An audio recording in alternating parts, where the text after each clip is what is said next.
We're joined now on NFL Live by Bears wideout Brandon Marshall, who had his own issues with a personality disorder and is now an advocate for mental health issues. Brandon, as you look at what's going on with Titus and the things that he's been through in the past year, what immediately comes to mind to you? You know what? He needs to put the right people around him, and he needs to get the right treatment plan. You know, like you said, I was diagnosed with borderline personality disorder a few years ago, and got the right help, the right treatment, and now I'm advocating for it. Mental health in itself is just so stigmatized, and it's a taboo topic in our homes, in our communities, and we need more people to talk about it, and not make Titus Young or people like myself or others who can't fight for themselves, a national punchline. When you see the things that Titus has gone through, is it reminiscent of things that you remembered about yourself? Well, you know what? Not every case is different. Mental illness hits on both ends of the spectrum. It presents itself in so many different ways. But with Titus, I see this not only with guys across the league, but I see this in so many of our communities. Me being in Chicago, we see it every day in the newspaper, on the news, walking the streets. It's one of those situations where, you don't always have to be diagnosed with a disorder. Say if there's a trait, there's 9 traits of a disorder, and maybe 5 to be diagnosed. It may take 5 to be diagnosed. Well, you can have 2 of those traits not, working properly in your life, and it can make your life into a living hell.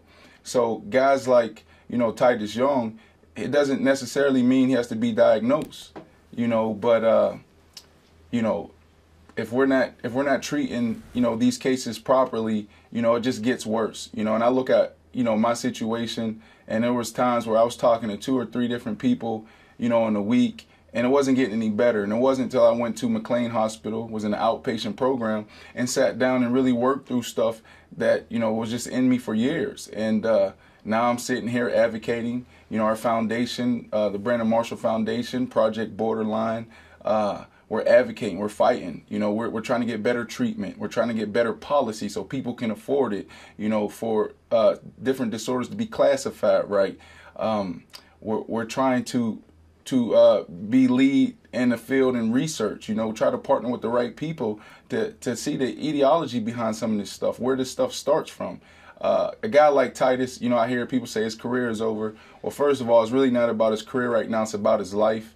And second of all, if he gets that in order, we'll be looking at a success story. And this is a guy who will be in a locker room and guys will be coming to him for advice. Right now, just 2 years removed from my fight and my battle, I mean, every day I'm sitting down talking to guys, guys across the league. So, mental illness is a taboo topic. It's highly stigmatized. And instead of us making it a national punchline, I think it's time for us to really look at this thing and see what's going on, Boston, right. In our school systems. Brandon, along those lines, have you had a chance to reach out to Titus? You know what? I'll keep our conversations personal, but, months back, I wanted to get my hands on Titus, just sit down with him and possibly, walk him into the doors of the same program I was in, but I think there were some things in a way that kept us both from, moving forward, and I am disappointed in that, because since then it's just gotten worse.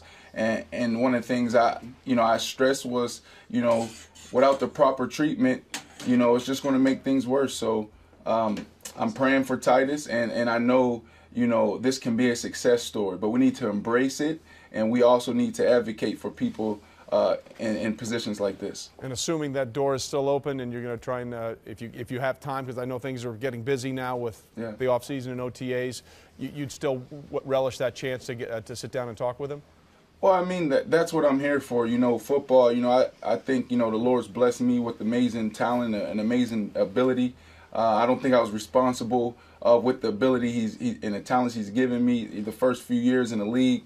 But one thing I know now is football is my platform, not my purpose. So, my purpose is to bridge the gap in our community between patients and clinicians and clinicians and family members to really advocate. So this is what I do. You know, this is my passion. This is what will last longer than, way longer than when I'm off this planet. So I'm excited about the future, and I think we're going to turn this thing into everyday conversation.